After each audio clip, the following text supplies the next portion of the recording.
AVC கல்லூரி நண்பர், எங்களுடன் படித்தவர் வரதராஜன். மயிலாடுதுறையில்தான் வசித்து வந்தார். அவர் கடைசியாக சென்னையில் மடிப்பாக்கத்தில் இடம்பெயர்ந்தார். எல்லோருடனும் தொடர்பில் இருந்தார். என்னுடனும் தொடர்பில் இருந்தார். எல்லோ கல்லூரி நண்பர்களுக்கும் காலையில் வணக்கம் சொல்வது வழக்கம். அப்படி இவருக்கும் வரதராஜன் அவர்களுக்கும் சொல்லி வந்தேன். ஒரு நாள் ஒரு செய்தி அனுப்பியிருந்தார். நாம் சந்திக்க வேண்டும்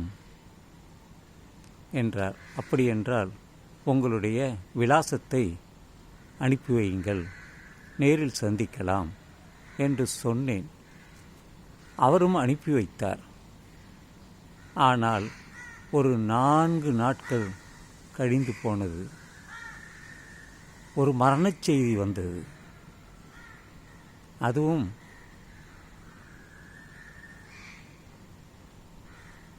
ஐம்பது வருடங்கள் கல்லூரி வாழ்க்கை முடிந்து 50 வருடங்கள் நடந்ததை கொண்டாடும் விதமாக கோல்டன் பீரியட் என்று அவர்கள் பெயர் வைத்திருந்தார்கள். அதிலிருந்து எனக்கு தகவல் வந்தது, வரதராஜன் மரணித்து விட்டார் என்று. அவர் ஒரு பக்தர். எப்பொழுதுமே சிகப்பு வேஷ்டியை அணிந்து கொள்வார், சட்டையையும் போட்டுக்கொள்வார். ஒரு அம்மன் வழிபாடு. அடிக்கடி அங்கே சென்று வருவார். வீட்டிலேயும் அவர் வைத்திருக்கிறார் அது படங்களை எல்லாம். என்னதான் யார் மீது பக்தி வைத்திருந்தாலும் மரணம் என்று வரும்பொழுது அவர்கள் மரணித்து தான் ஆக வேண்டும். சிலர் சொல்வார்கள் அவர் இறைவனடி சேர்ந்தார் என்று. சிலர் நோய்வாய்ப்பட்டு இறந்தார் என்பார்கள். இன்னும் சிலர் அவர் வைதீக பதவி அடைந்தார் என்று. இன்னும் சிலர் சொர்க்கத்தில் அவர் சேர்ந்தார். இன்னும் சிலர் இறைவனடி சேர்ந்தார். இன்னும் சிலர் இயற்கை எழுதினார்.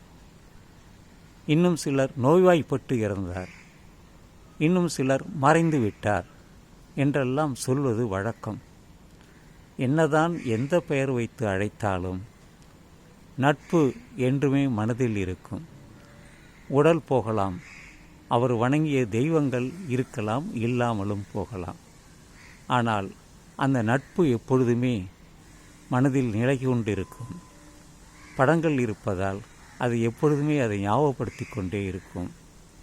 ஒரே ஒரு வருத்தம், அவர் நோய்வாய் இருக்கிறேன் என்று அவர் சொல்லியிருந்தால் நேரில் போய் பார்த்திருப்பேன். அது வா என்று சொன்னதின் அர்த்தம் எனக்கு அப்பொழுது புரியவில்லை. இப்பொழுது புரிகிறது. என்ன செய்வது? காலம் அவரை கடத்தி சென்று விட்டார். இந்த பூமியிலிருந்து, உடலிலிருந்து, உயிரிலிருந்து காலம் எடுத்து போய்விட்டது.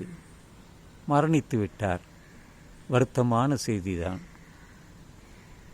எல்லோருக்கும் நடக்கும், எனக்கல்ல, இன்னும் பல நண்பர்களுக்கல்ல, பலருக்கும், உலகத்தில் வாழும் அனைவருக்குமே என்றாவது ஒரு நாள் மரணம் வரும். 6 சாவு, 100 சாவு என்பார்கள்.